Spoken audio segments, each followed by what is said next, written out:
உலகத் தமிழ் மக்கள் அனைவருக்கும் ஆலயம் பக்தி யூடியூப் சேனலின் வணக்கங்கள். 2026 ஆங்கில புத்தாண்டு நல்வாழ்த்துக்களுடன் நாம் இப்போ இந்த பதிவை பார்க்க இருக்கிறோம். 2026ல் நம்ம என்னென்ன ராசிகளுக்கு என்னென்னமான பலன்கள் இருக்க போகுதுன்றதை பற்றி நம்ம பார்க்க போகிறோம்.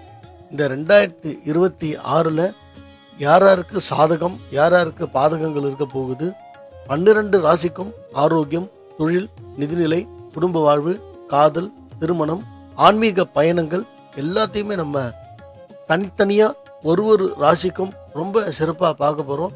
யாருக்கு வளர்ச்சி, யாருக்கு தளர்ச்சி, யாருக்கு துவக்கம், யாருக்கு முடிவு, யாருக்கு சோதனைகள், யாருக்கு சாதனைகள், யாருக்கு வெற்றி படிக்கட்டை ஏறுவாங்க, யார் தொழிலில் முன்னேற்றம் அடைவாங்க, யாருக்கு விரைவில் திருமணம் நடக்கும், யாருக்கு காதல் கைகூடும், யாருக்கு புத்திர பாக்கியங்கள்லாம் அமைய போகுதுன்றதை பற்றி இந்த பதிவில் பார்க்க போகிறோம்.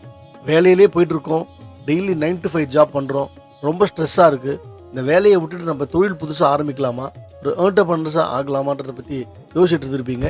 உங்களுக்கு இந்த 2026 எப்படி இருக்க போகுது, அந்த தொழில் முனைவோராக நம்ம இருப்போமா, ஒரு வியாபாரம் ஆரம்பிக்கணும், வியாபாரம் சரியில்லை, வியாபாரம் ரொம்ப டல்லாக இருக்குது, வியாபாரம் அபிவிருத்தி ஆகுமா, நம்முடைய பிரான்ச்சை வேறு இடத்துல கொண்டு போகலாமா அப்படின்ட்டு யோசிக்கிற வியாபாரிகளுக்கும், நிலம், லேண்ட், ரியல் எஸ்டேட் பண்ணுறவங்க அடுத்தடுத்து நம்ம நிலத்தை வாங்கி போட்டு விற்காத இருக்கக்கூடிய நிலங்கள்லாம் அடுத்த 2026ல் விற்குமா அப்படின்றத பற்றி யோசிக்கக்கூடிய ரியல் எஸ்டேட்டு முதலாளிகளுக்கும், இன்வெஸ்ட்மெண்ட் பண்ணக்கூடிய பங்குச்சந்தையில் போட்டிருக்கக்கூடிய முதலீடுகள் எதுவுமே 2025ல் பெரிய லாபங்கள் தரலையே, 2028ல் நம்மளுக்கு நிறைய லாபங்கள் வருமா, அதை பற்றி பார்க்க போகிறோம்.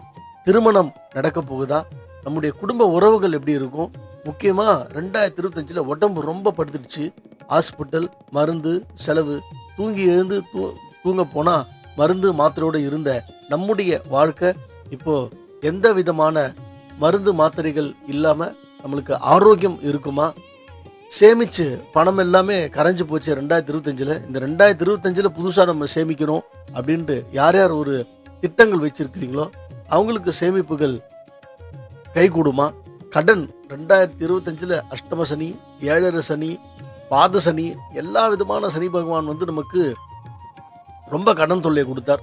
அந்த கடன் எல்லாமே நிவர்த்தி ஆகுமா, 2025ல் எல்லா கடன் அடைச்சிட்டு நிம்மதி பெருமூச்சு விடுவோமா? நிச்சயமா எல்லாருக்கும் இந்த 2026 ஒரு மிகப்பெரிய பொன்னான காலமாக தான் இருக்க போகுது. ஏன் அப்படின்னு பார்த்தோம் அப்படின்னாக்க, இந்த 2026 கன்னி லக்னத்தில் பிறக்குது. கன்னி லக்னத்துக்கு லக்னாதிபதி புதன், அந்த புத பகவான் 4ஆம் வீடுன்னு சொல்லக்கூடிய தனுசனுடைய வீட்டில் அமர்ந்திருக்கிறார். அந்த தனுசு வீட்டுக்கு அதிபதியான குரு பகவான் 7ஆம் வீடான குருவனுடைய வீடு, புதனினுடைய வீடு, அதாவது மிதுன வீட்டில் உட்கார்ந்துட்டு இருக்கார். குருவை புதன் பார்க்க, புதனை குரு பார்க்க கோடி நன்மைகள் ஏற்பட போகுது.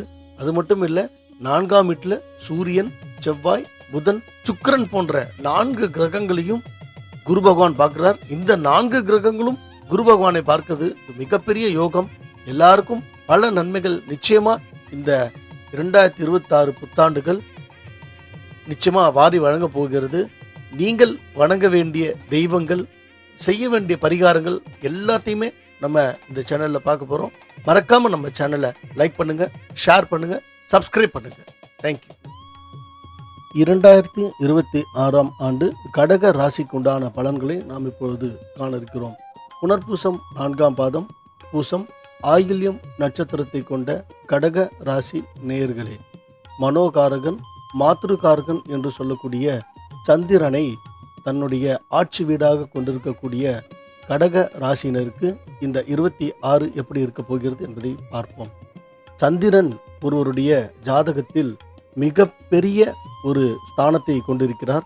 ஏனென்றால் 12 ராசிகளுமே இயங்குவது இந்த சந்திரனை வைத்துத்தான். தினபலன், மாத பலன், வார பலன், வருட பலன் போன்ற அனைத்து பலன்களையும் சந்திரனை மையமாக வைத்துத்தான் ஜோதிட சாஸ்திரத்தில் கூறப்படுகிறது. இங்கு மட்டுமல்ல, உலகம் முழுவதிலும் இருக்கக்கூடிய ஜோதிட சாஸ்திரத்தின் அடிப்படையில் சந்திரன் மிகப்பெரிய ஒரு ஸ்தானத்திலே இருக்கிறார். அப்படிப்பட்ட சந்திரன் உங்களுடைய ராசியிலே ஆட்சி பெற்று இருக்கிறார். மேலும் இந்த சந்திர பகவான் தான் ஒருவருடைய ஜாதகத்தில் லக்னம் கெட்டுவிட்டால் அடுத்தது சந்திரா லக்னம் என்று சொல்லித்தான் அந்த சந்திரனை லக்னமாக வைத்து பார்க்கக்கூடிய வழக்கம் இன்னும் பல இடங்களில் உண்டு. மேலும் இந்த சந்திரனை வைத்துதான் சுப முகூர்த்த நாட்கள், கர்ப்பப்பிரவேசத்திற்கு பிறகு சீமந்தம், திருமணம் போன்ற அனைத்து சுப நிகழ்ச்சிகளுக்கும் நாள் குறிக்க வேண்டும் என்றால் சந்திரபலம் நன்றாக இருக்க வேண்டும். ததேவ லக்னம் சுதினம் ததேவா தாராபலம் சந்திரபலம் ததேவா. தாராபலன் என்று சொல்லக்கூடிய அந்த சுப நிகழ்ச்சிகளை குறிக்கக்கூடிய பலனை குறிக்கக்கூடிய அந்த நாளும் இந்த சந்திரனை வைத்துத்தான் நாம் குறிக்க வேண்டும். அப்படிப்பட்ட இந்த சந்திரனை ஆட்சி வீடாக கொண்ட நீங்கள் உங்களுடைய வீட்டிலே குரு பகவான் உச்சமாக ஜூன் மாதம் 1ஆம் தேதிக்கு பிறகு வர இருக்கிறார். 2025 அஷ்டம சனியிலே மிகவும் கஷ்டப்பட்டிருந்தீங்க. அந்த 25 அஷ்டம சனி உங்களுக்கு பல விரயங்களை கொடுத்தது, பல செலவுகளை கொடுத்தது, மருத்துவ செலவுகள் போன்ற எல்லா விதமான செலவுகளும் இருந்தது. 11ஆம் இடத்துல இருந்த குரு உங்களுக்கு கொஞ்சம் அனுகூலியத்தை கொடுத்தார். அது மட்டும் இல்லாமல் இப்போது குரு அடுத்தது 12ஆம் இடம் சொல்லக்கூடிய விரயஸ்தானத்துக்கு வந்தார். உங்களுக்கு இந்த விரயஸ்தானத்தில் வந்த குரு கொஞ்சம் நல்லா இருக்கும்போது திருப்பி அந்த 7 அஷ்டம சனி முடிஞ்சதுக்கு அப்புறமா குரு 12 வந்து மேலும் கொஞ்சம் கஷ்டங்கள் நிறைய பேருக்கு வந்திருக்கும், விரயங்கள் ஆயிருக்கும், சுப விரயங்களாகவும் நிறைய பேருக்கு ஆயிருக்கும். புத்திர பாக்கியம் இல்லாதவங்களுக்கு குழந்தைகள் கிடைச்சிருக்கும். வீட்டில் பேரன் பேத்திகள் போன்ற மழலை செல்வங்களுடைய குரல்கள் எல்லாமே கேட்டிருக்கோம். ஆனால் இப்போ கல்யாணம் ஆனவங்களுக்கு, புத்திர பாக்கியம் இல்லாதவங்களுக்கு, அது மட்டும் இல்லாமல் நிறைய பேருக்கு திருமணம் தடைகளாகவே இருந்துருந்துருக்கோம் 25. அவங்களுக்கெல்லாம் எப்படி இருக்க போகுது அப்படின்னு நம்ம பார்க்க போகிறோம். ஜூன் மாதம் 1ஆம் தேதிக்கு பிறகு தன்னுடைய ஆட்சி வீட்டில் இருக்கக்கூடிய, தன்னுடைய உச்ச வீட்டுக்கு வர இருக்கக்கூடிய குரு பகவான் பார்த்தீங்கன்னாக்க கடகத்துக்கு பல நல்ல பலன்களை கொடுக்க போகிறார். 2ஆம் இடத்துல கேது இருக்கிறது அப்படின்றதுனால உங்களுக்கு வீண் வாக்குவாதங்கள், வம்பு, சண்டைகள், மாற்று மதத்தினருடன் கருத்து வேறுபாடுகளை தவிர்ப்பது ரொம்ப நல்லது. மேலும் 5ஆம் இடத்தில் உங்களுடைய குரு பார்வதனால பூர்வ புண்ணிய ஸ்தானத்தை பார்க்கறதுனால உங்களுடைய அதாவது முன்னோர்களுடைய சொத்துக்கள், தாய் வழி சொத்துக்கள் எல்லாம் உங்களுக்கு வரத்துக்கான வாய்ப்புகள் இருக்கிறது.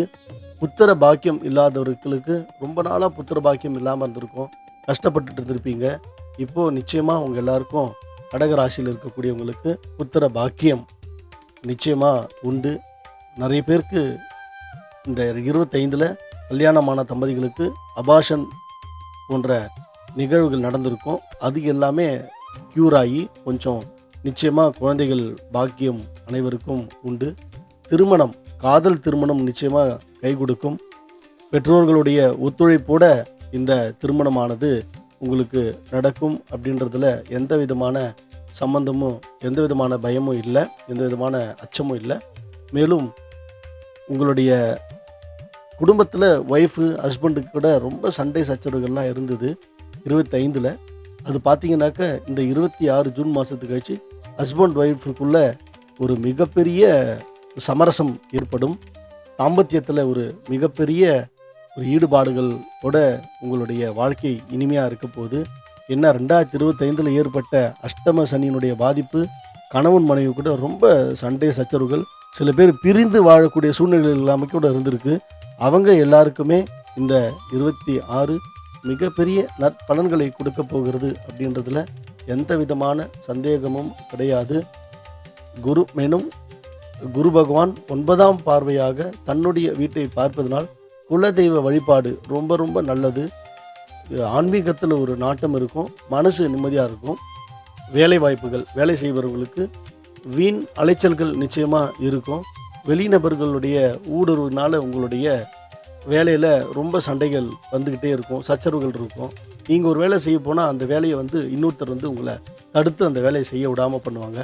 அதனால் உங்களுக்கு மேலதிகாரிகிட்ட பல கெட்ட பேர்கள் இருக்கும். அந்த நிலைமை எல்லாமே இப்போது மாறும். உத்தியோகத்தில் இப்போது தலைமை பொறுப்புகள் வரும் உங்களுக்கு. அடுத்து இந்த 2026 ஜூன் 1ஆம் தேதிக்கு பிறகு தலைமை பொறுப்பு. அதுக்கப்புறம் முடிவு எடுக்கணுன்னாக்க இதுக்கு முன்னாடி உங்களை உதாசீனப்படுத்தின எல்லாருமே உங்களுடைய முடிவை முதல்ல கேட்டு அதுக்கப்புறமா தான் வேலையில் எந்த ஒரு டிசிஷனாக இருந்தாலும் எடுப்பாங்க. அது உங்களுக்கு மிகப்பெரிய ஒரு பலத்தை கொடுக்க போகிறது.